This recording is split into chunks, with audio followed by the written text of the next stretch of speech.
Thank you, Rob. Good morning, everyone. This is Bo Freeman with NC State Cooperative Extension here in Person County. Glad you could be with us this morning and just wanted to chat a little bit about some of the things been going on with the Extension Service. Just this week, we had a GAP training for tobacco producers. Well, that GAP is General Ag Practices. A lot of people don't realize it, but to sell some of the tobacco for certain companies that they sell to, the farmer must be GAP certified before they can sell. That's part of their contract that they have to do. And part of this is they've got to go and do continuing education every year. And that being said, we had a great big multi-county meeting over in Yanceyville yesterday. And when I say a big meeting, there were about 180 farmers there, and give or take a few others that sort of snuck in. But this is one of those you want to make sure that you're counted and present, both for the GAP certification as well as for the pesticide credits that you can get for your private applicator license and commercial applicator license. But they had some really good speakers, and Dr. Matthew Van, our tobacco specialist at NC State, was there, and he just amazes me. He can sit there and talk about tobacco all day long and never go back to the same spot, and you understand what he's talking about. I went to a 3-day training with him last winter, and it was just phenomenal. He was sitting there chatting, and he talked about different varieties and different types of pesticides and when to use them, whether you want to think about different application processes. And what was more important was what chemicals may be available or pesticides and which ones may not. And you better have an alternate plan B or C when you go to the store to buy these things, or to the supply dealership, or online, or whichever way you get your particular products. But he was very adamant on some of these things will not be available. So make a contingency plan.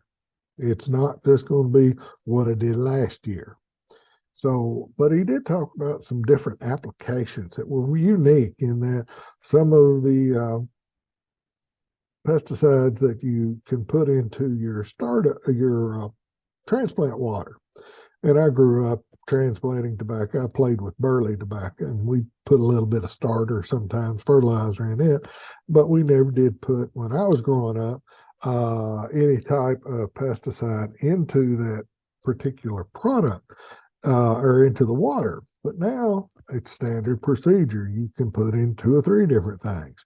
But they were putting in some other stuff where they were putting it on the sides of the road because some of these products were a little tough on the plants. So they did some separation, and all of them several of the pesticides are absorbed into the plant, and then they can use it. And then he was talking about how they went in and looked at aphids. And I'm sorry, I'm getting on a tangent here, but you just think about an aphid, and if you're not familiar with them, the common nickname is plant lice. They're little bitty fellers. They jump real quick. So what they were doing with this research plot was they were going in and counting aphid holes in these little tobacco plants. And I'm like going, oh my gosh, can you just imagine going through and pulling up so many plants and then sitting under I don't know whether it was a microscope or something. They'd have to help my eyes out and counting all the different holes in each one of these plants. That graduate student is making his money. But he had them all lined up and what the different treatments did for what, and how many holes were in this, and how many holes were in that. And he did a great job. Now, like I said, we had about 180 people there. But if you missed it and you still need to get an education on GAP certification, there's a bunch of them around.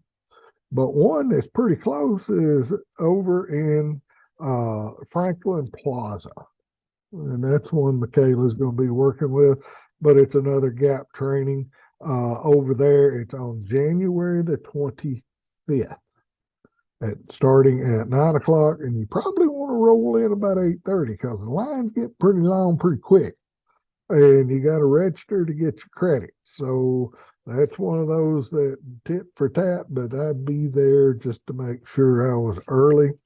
And also, if you're just looking for pesticide credits for the NODX pesticide continuing educational credits, they'll be there. And there'll also be a few snacks there or drinks that will be provided. You're going to say, well, how do I sign up?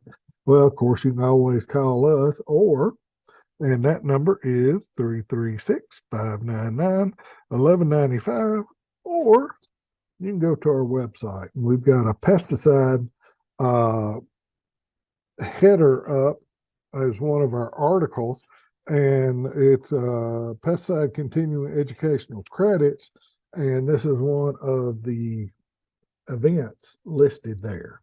And you just go down and click on the one for that particular workshop, and boom, it'll ask you 3 or 4 questions, name, rank, serial number, and you put them in there and you'll be just fine. And there is no registration fee for this. So once again, GAP, you're sort of paying for it anyway, those people that are part of that process. There were some people up talking about that, as well as labor. It's all that regulations that have changed in our labor process. So that one probably is the number one issue that, now that I'm thinking about it, that I'd go to, is to find out more about what I have to do with the labor force that I have. Also, Kayla's got a whole bunch of stuff coming up, and so she actually has one that's going to be here in Person County, and it is the Upper Piedmont Hemp Production Meeting. And we've got some more people thinking about hemp again, and it's not as rampant as it once was, but we got several people asking questions. So she put together a meeting there, and once again, you can either call us or click and register for that. And then also, you've seen Michaela do a little bit more when she has been talking about grains and production meetings. She's going to be having some of those around, and it's on that website as well, or you can give us a call and we can tell you a little bit about it. But there's a grain one on February the 28th, and it's over in Warren County. And then there's another corn meeting that's going to be over in Granville at the Expo Center, and it's going to be on March the 23rd at 8 o'clock in the morning. She's a rise and shine kind of a gal. So we've got those coming about. And then also, there's talk about them.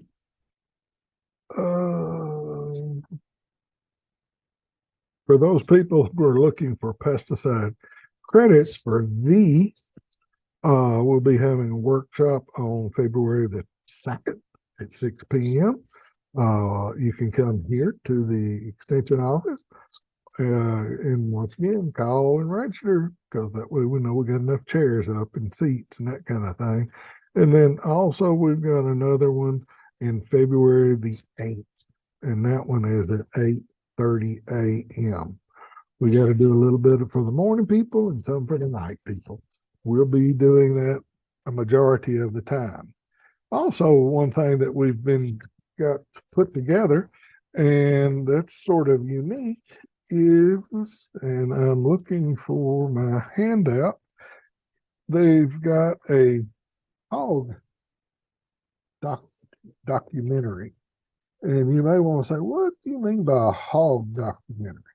Well, that's one of those that we have sat back and had some issues with hog operations in the state of North Carolina. And this is a documentary that talks a little bit about what some of the things that producers had to go through with this lawsuit that was put up that initially was not involving the producers, but then at the end, it ended up with the lawsuits as they do. They sort of drifted a little bit and came off target and picked up some of the farmers. So that's one that has been talked about a little bit and is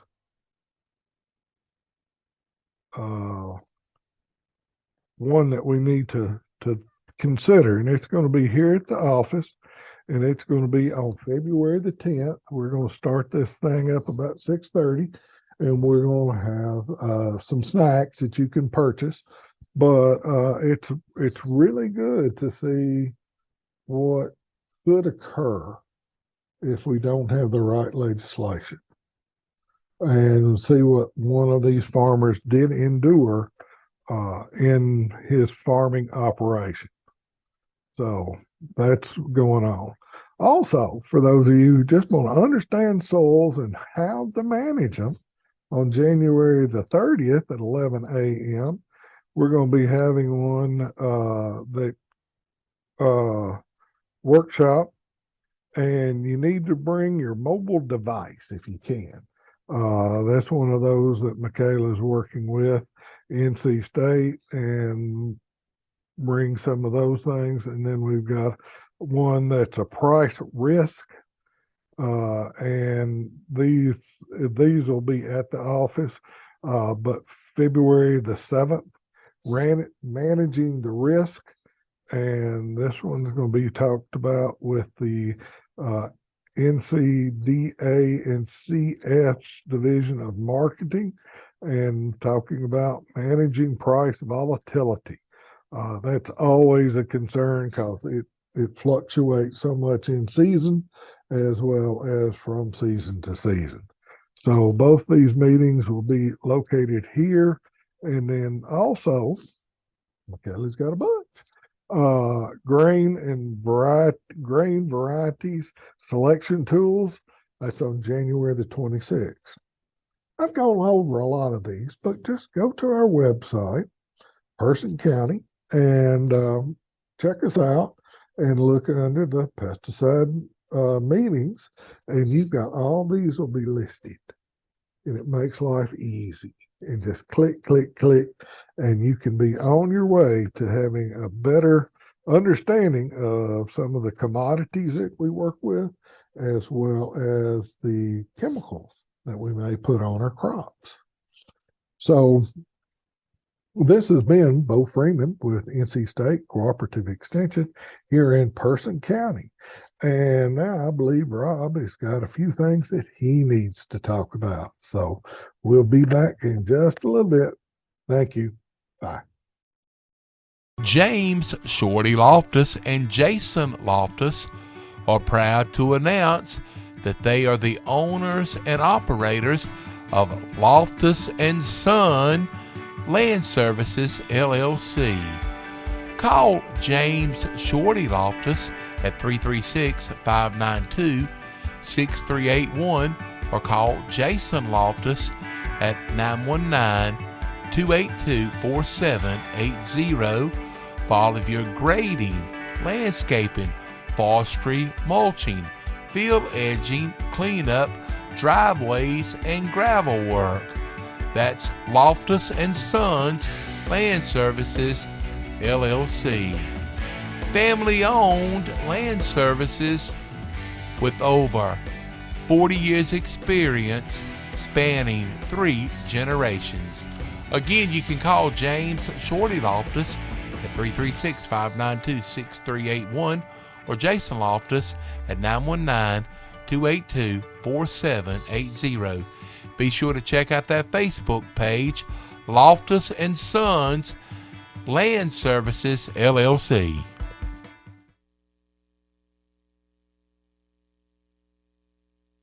Hello there again. Thanks, Rob. Appreciate all you do for us. And this is Bo Freeman back with NC State Cooperative Extension with the Gardener's Corner. Thank you very much for listening in. I've got a special guest here today with us, a brand new extension employee. Alexa, can you tell us a little, tell the listeners a little bit about what you do and why you're doing it? Absolutely. So I am the new 4-H agent. So I will be working with the 4-H clubs and those club leaders to really make the entire program better or continue the good things that are going on now.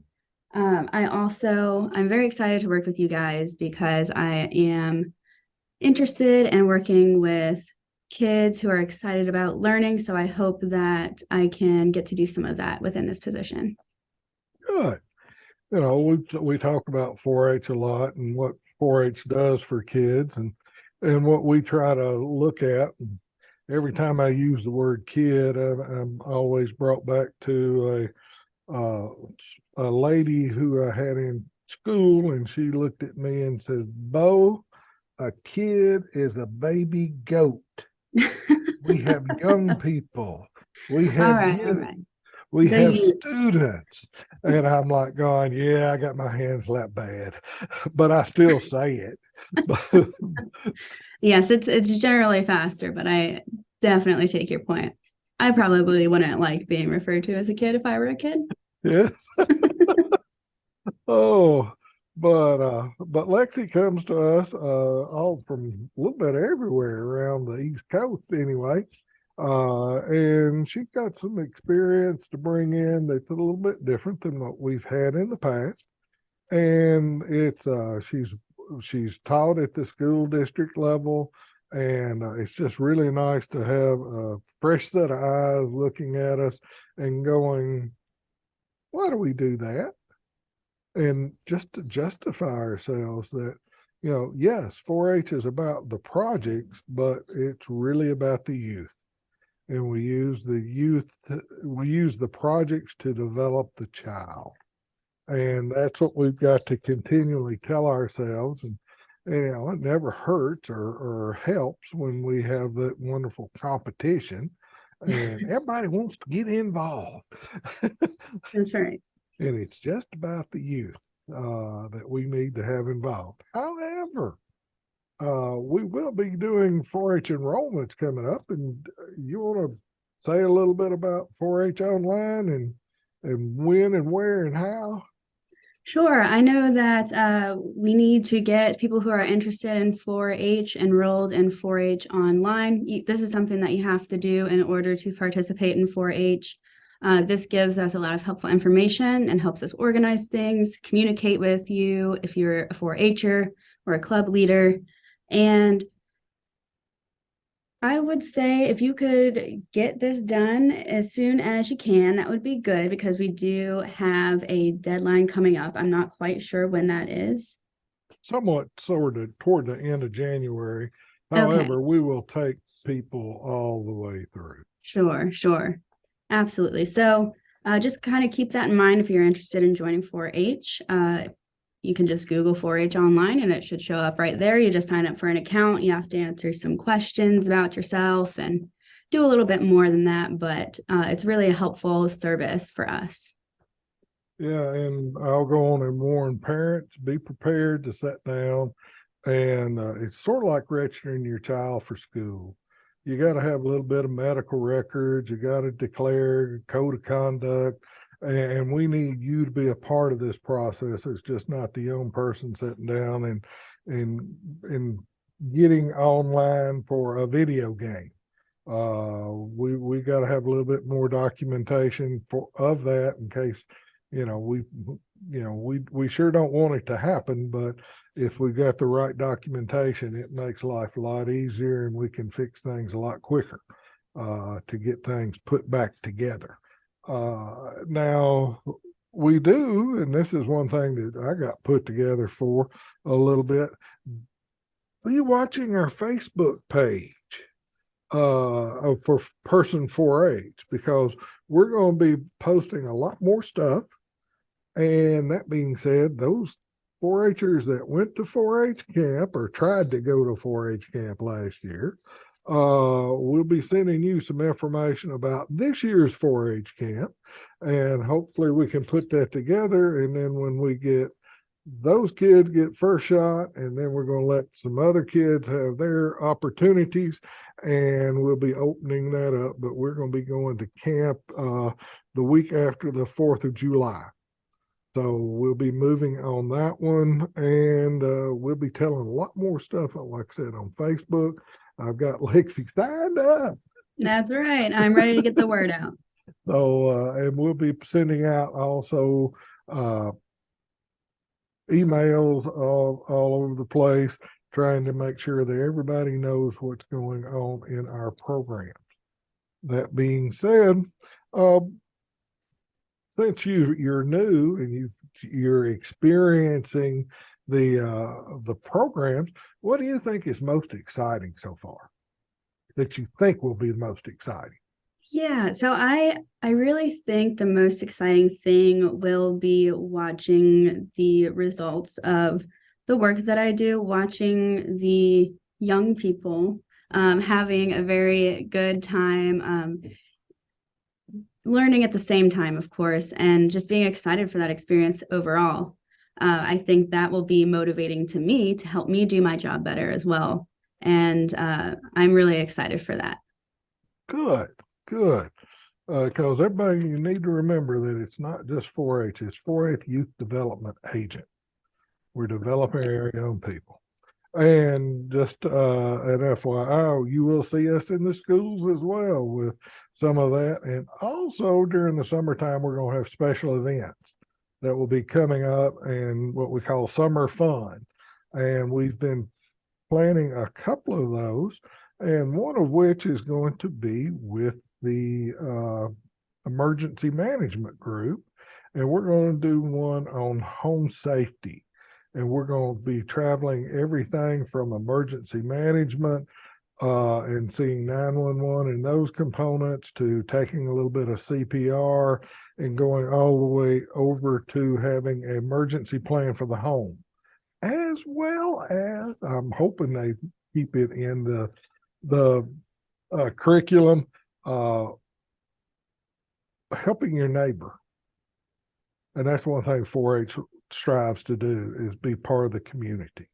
And that one is, if we can do a neighbor or two to get them emergency management plans and understand what they need to know in case of emergencies.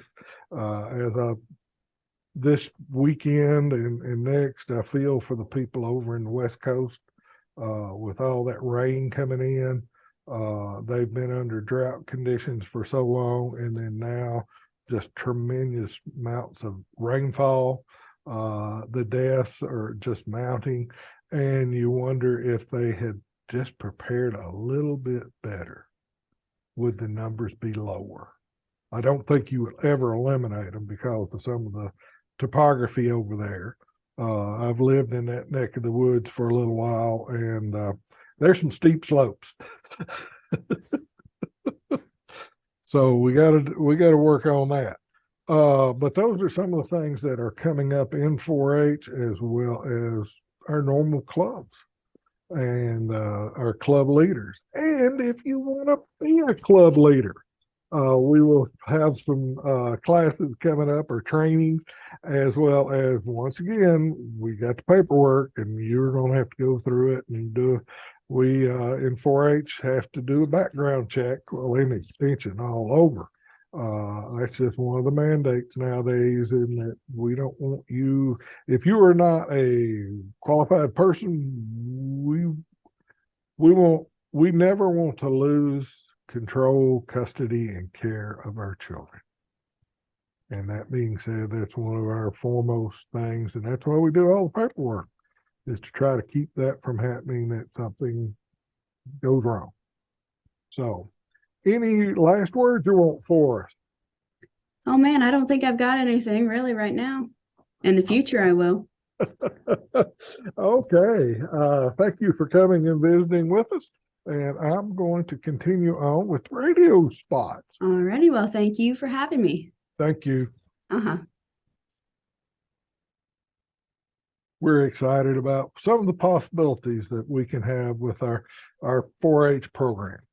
We want to keep some of the best from the old and put in some new, and believe we can do that. Now, some of that being said, we're in the first of the year, and we've all made these wonderful resolutions. And we're going, oh, I'm going to lose this much weight. Oh, I'm going to be able to be in that marathon. Oh, I'm going to do this. I'm going to do that. Well, here in Extension, Jennifer has worked on some programs that could help you do those types of things. One of them is fairly simple. Cooperative Extension 30 for 30 walk away weight plus. This is an opportunity where you can come online and sign up, and we will help you be accountable to walk every day. And research has shown if you can get in the habit of walking or repetitively doing something for 30 days, or I think the actual research was 29, but you can break some old habits or create some new habits. So hence, we've got this program that you can sign up for, and it's either on Facebook that you can work with it, or come to our website, Person Extension, NC State Cooperative Extension, Person County, and look for the nutrition component. And Jennifer's got some information up there about exercise programs. And once again, we're not talking about running a marathon. No, we're talking about exercising. And what is exercising? It could be walking. Because if you do it correctly, you can walk a long way and get rid of hopefully some of that negative and get some more positives.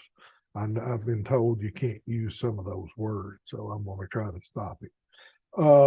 Then, for those people who are looking on the other side, it's one of those equations. Either you got to burn more calories or intake less, or do both to drop some of those pounds. So hence, eating for a strong, healthy you will be having a program on January the 24th at 12 o'clock, and it's a Zoom, so you don't have to be here, but we really like you to. But it's going to talk about learning about eating healthy, choosing better food groups, as well as eating more fruits and vegetables and making smart food choices. And I know some of these choices are, everybody says, well, it's you just don't need to eat.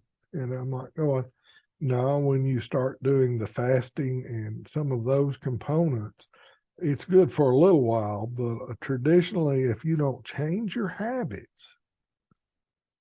learn to do better, and keep practicing, then you fall back into the old habits. So learn about what you should do and practice it. As the old saying goes, practice makes perfect. And we want you to be not necessarily perfect, but do a better job. And I go back to the 4-H motto, to make the best better. So that's what we're trying to do, is give you the tools to do a better job. And speaking of tools, preventing lung cancer, test for radon. January is National Radon Act month, and so you need to really think about testing. And the testing procedure is done fairly easily. But January, the Environmental Protection Agency has talked a little bit more about awareness in the radon, and North Carolina has a radon program that will be making 6,000 free short-term radon test kits available beginning in January. The short-term radon kits will be both mail and available at cost to pay. It's one of those that we're just trying to get some people that's probably going to be, you can get them at a hardware store. Most of these kits are less than $20. So think about getting those and putting them in place so that you can be a little bit healthier in your breathing, because it has been shown that radon does affect people with lung cancer or helps bring it about. So please think about putting in some radon kits. You keep them in for a while, and then if I remember correctly, you mail them off, and then they tell you what is there or isn't there. And then there are some mitigation procedures that you can go through with your house to help out a little bit.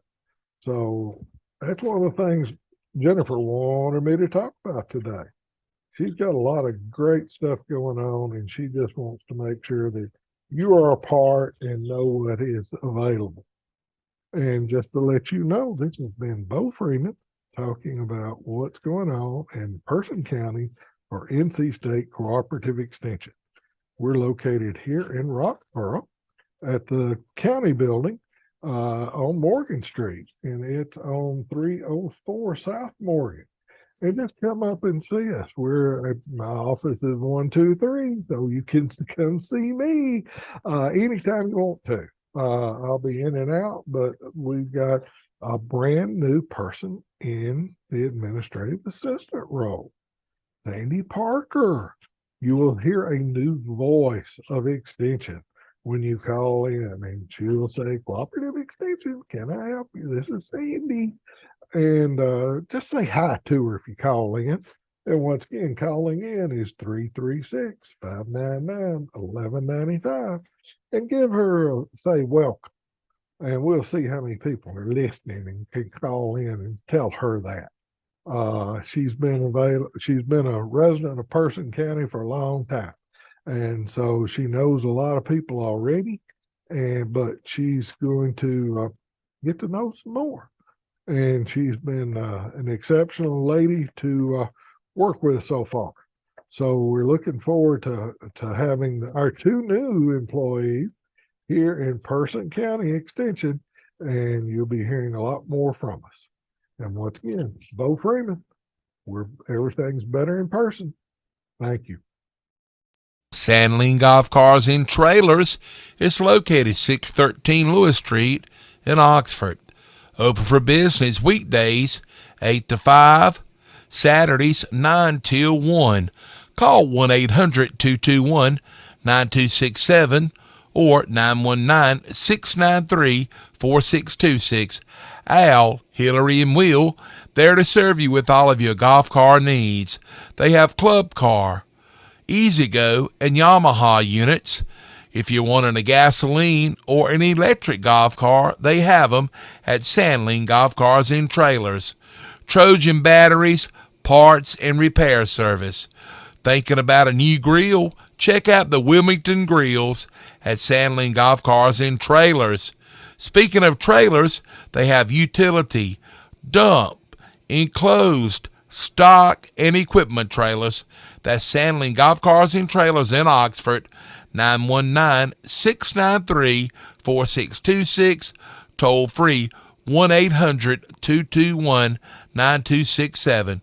Sandling Golf Cars and Trailers. Thank you, Ron. This is Bo Freeman with NC State Cooperative Extension. Welcome back to the Gardener's Corner Gardeners, or Current Gardener's Corner, or however we want to talk about it. Lots of people will try to sit back there and go, "Oh, okay." When we talk about gardens or growing anything almost, we start with the first words out of our mouth is, "Do you have a soil test?" Well, some people can, some people haven't. But right now, as we speak today, the soil test, it costs you $4 a box. So for each place individual place you would like to run an analysis, it's $4. Now, the bad news is it's 7 weeks behind at the NCAD lab. So, in other words, if you turned it in today and shipping and those other things, it'd be about 2 months before you got your analysis. So, we're at what part of January? And we bump it down 2 months. You just have to have that in your plan. Now, once again, it will tell you your pH, which you're probably not going to move a lot before the growing season, but it will tell you your NPK that you need to put out for whatever plants you have. And a lot of people still, the more the better. So they'll sit there and look at that tomato plant and say, I need to put a little more on there.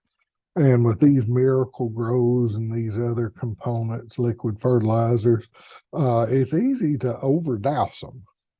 And when they're young, you can burn the roots. And then when they're older, you can actually create a growth spurt in the plant.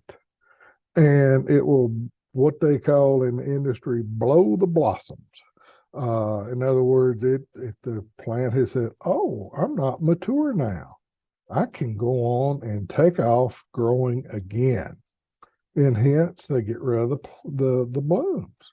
So you end up with this wonderful green leafy plant as a tomato plant, but you don't have many tomatoes.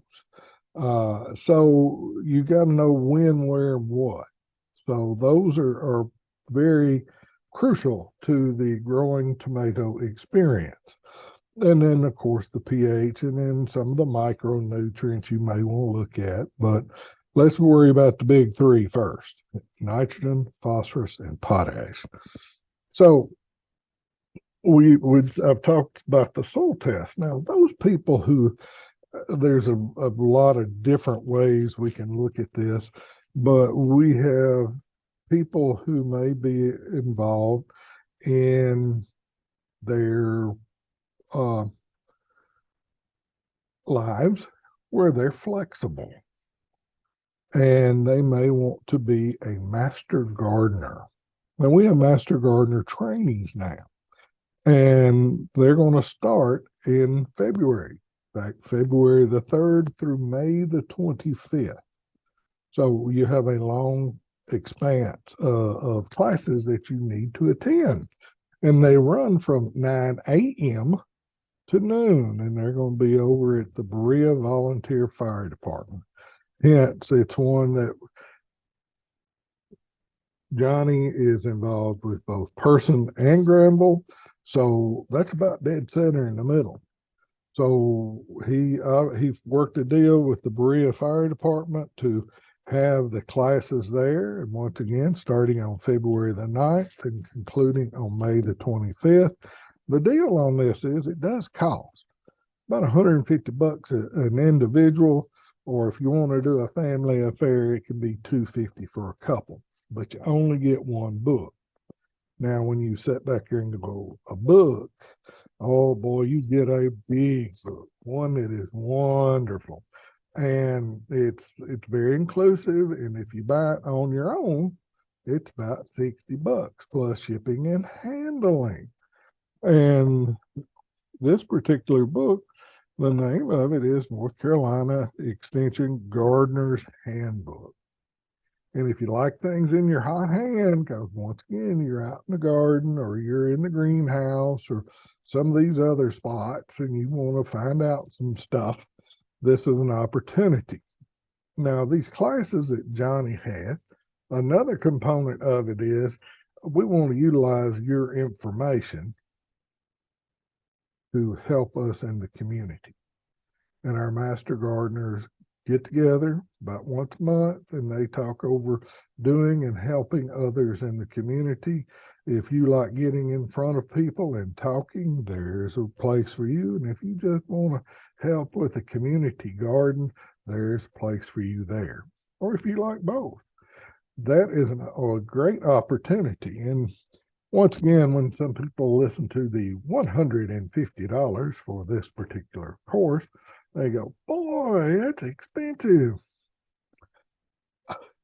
just yesterday, I did a little searching on the internet and I got an email, and it was an extension class in another state. And I'm looking at it going, that's pretty good stuff. And I click down through there and then I'll go to it and I'm like going, $1,800 for 3 credit hours. And then I'll investigate more and find out that's not a bad deal. So, so 150 is not real bad, especially when 60 of it's going to a book that you will keep for whenever. So those are some of the things that are coming down there. Now, here's another thing. If you don't want to buy that book, and this is sort of outside of that uh, program that you just I talked about, the training, then you can go in to, excuse me, I'm trying to here. Oh well. The program, this foundation is the book. And when we talk about the book, you can go on NC State Extension under publications, and you can get an online version of this thing. And it's really neat and very helpful for me, especially when I've got to pick out some stuff for people and do a few things. I go in and go to it, and it's got a table of contents. And that table of contents will save you hours if you don't use the search bar. But if you want to use the search bar, wonderful. It will get you to the place you need to go, or the table of contents. And it starts very foundationally. So I've had several people come in and they talk about composting. Well, I go to this book and I hit composting, and lo and behold, we've got a whole, basically almost a whole book on composting, because there's so many different ways and versions of composting. And then you can go through the composting component and look at, well, when I see composting, do I want to go through and, well, it tells you, I'm going to back up a little bit. It tells you what is composting and how it's done and how this humus material changes from one to another thing to another, and the elements that have to be on it. And there's what they call slow composting, and then there is fast or hot composting. And I mean, let's get real. Slow and low. You don't have to work real hard at this one. But the fast and hot, you're gonna have to do something to it a lot. So it goes in and tells you the difference between these two. And then you go, oh, if it's hot, I need a structure. I need to know something, a mechanical influence. So anyway, they've got a really nice hot link that can take you over to Extension University of Missouri. And you're going, what? Well, compost is compost is compost. And in the Missouri one, I'll tell you how to build them. Or, once again, you can go to anywhere just about or online and get a composter. But this will go through the pros and cons of each one, whether you just want a wire mesh basket. And you go, wire mesh, what are you talking about? I'm talking about taking a hog panel and bending it and putting in something in the middle of it and just letting it mound so that it can create that airtight pocket, and the bacteria can do some work, and then also be where you can move it and it will aerate and create that revamp of bacteria that will break it down, or worms. Vermiculture is wonderful. When I was in New York, I took a tour of a vermiculture facility. And when I say vermiculture, I'm talking about worms, earthworms. This particular one was known as Worm Power. It has since been bought out and has a different name. But they had an innovative component where they actually went to a dairy farm and took some of the dairy manures, as well as they needed some green, because there's a recipe to make composting go a lot quicker.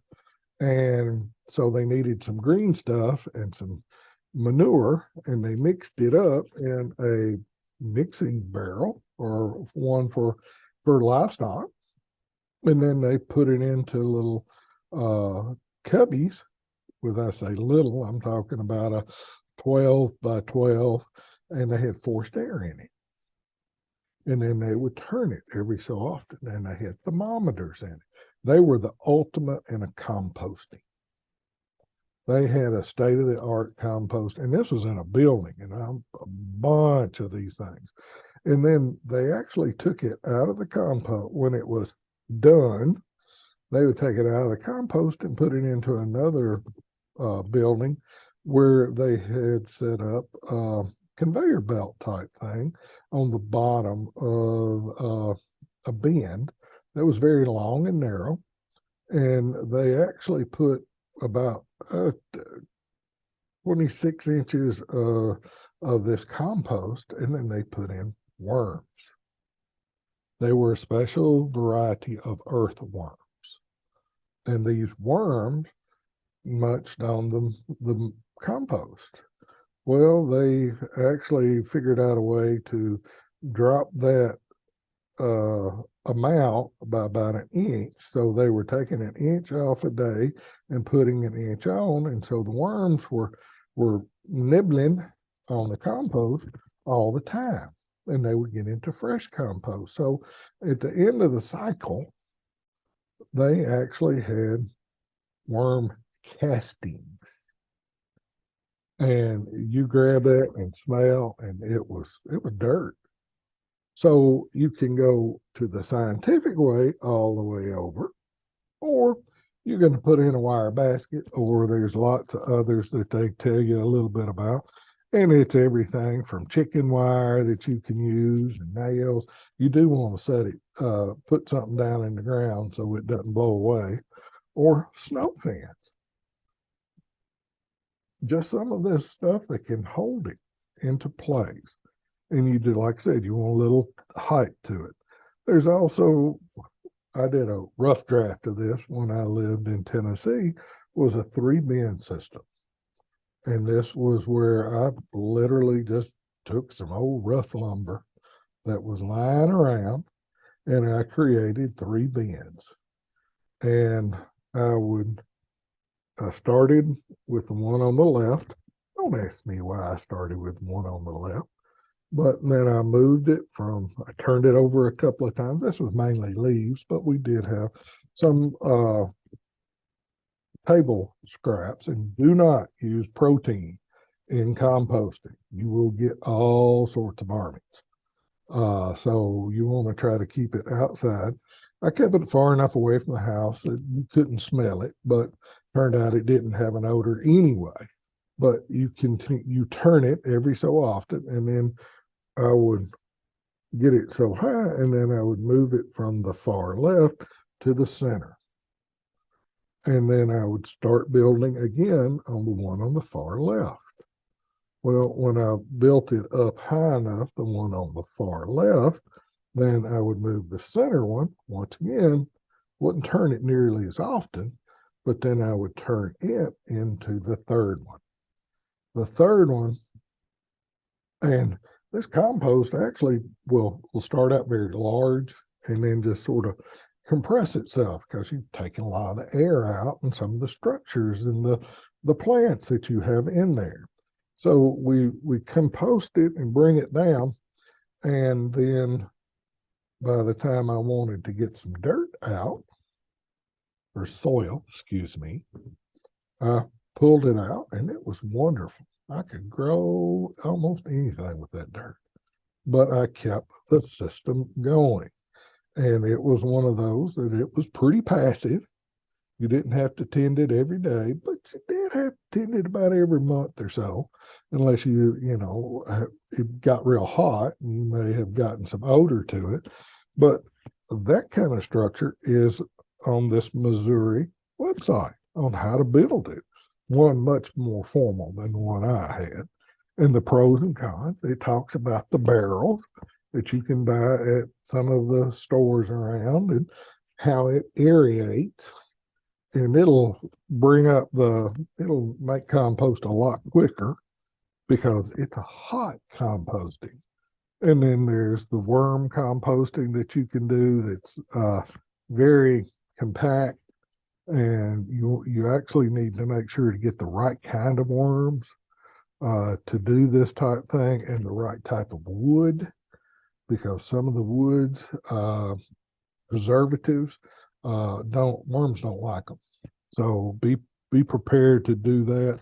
And then last but not least, the heap. I also had a place in Tennessee that was very wooded. I had a heap in the back, and I just threw the leaves there. And about every year, two, something like that, I'd go back out there and, oh, it was wonderful. I had soil underneath the heap. So once again, you had to move it, and then what was down on the bottom you could get to. So those are some of the things that you can do. You can also put it in the ground if you want to. A lot of work there. I'm not about a lot of work. So these are some ideas of the University of Missouri that the NC Master Gardener book or Master Gardening book talks about and shows you how it can go. There's also ones that you can buy that are nothing more than plastic boxes. It's got a little door at the bottom, and you put the stuff on top, and you bring the door and get stuff out of the bottom. There's lots of ways that you can do composting and composting material, and all of these are talked about within this book on the internet that we have at NC State Extension Publications in North Carolina Extension Gardening Handbook. So I'm going to be putting this link for this particular publication on our Facebook page so that you don't have to go looking for it if you don't want to. So come out, look for NC State Person County Extension, Person County, and look us up, because we're going to be becoming a lot more active with it, so we can have more programs that can be put out there. We do have a couple of more Facebook presence out there within 4-H has its own page. Also, Family and Consumer Science has theirs. Michaela put one out there as well. So we've got lots of opportunities. Come visit us. And once again, we've got different, as I told my educator several years ago when he was fussing about why we got to do Facebook. I said, it's just another poster, baby. You can. So he's like, oh, what? I'm like, oh, it's another way of relaying information to our clients. So please take a look at our Facebook presence and come back with it. We also have a website, if you wouldn't mind taking a look at it as well. And then, of course, come by the office.